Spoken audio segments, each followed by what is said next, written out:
the ultimate common denominator is kind of making decisions from fear. Like if we just bring it to the root of everything, it's making decisions from fear.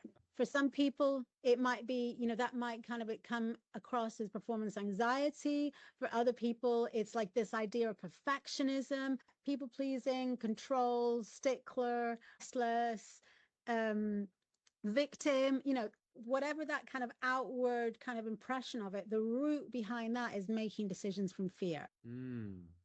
Yeah. And the interesting thing is that ultimately that is inbuilt in us, because ultimately fear is there to protect us. But what happens is when we allow that fear to be the driver, rather than go hear you, in coaching, there's a lot of training for awareness where you start why mindfulness is so powerful, because it just brings you into the present moment. And when you're in the present moment, you're not thinking about the future, you're not thinking about the past, so you're not in worry or anxiety, because that's what we do. So it gives you relief. Ultimately, if we were to simplify everything, it's kind of training yourself to be in the present moment. You're getting used to being aware, just being aware, like actually noticing your thoughts.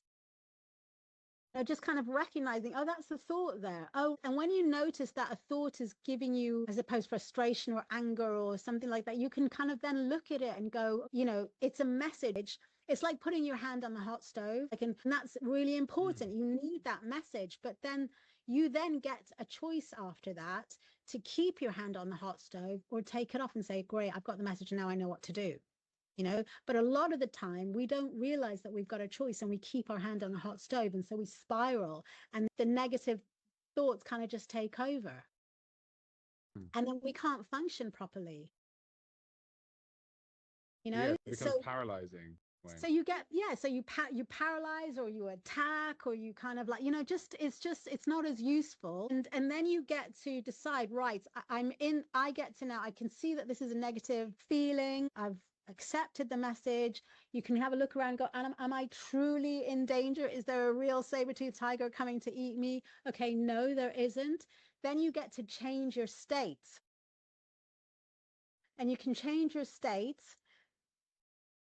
A lot of people talk about gratitude practice. That is the perfect antidote for those saboteurs. It helps you change your state. You do that consciously, and then you make better decisions from there. So it doesn't change reality.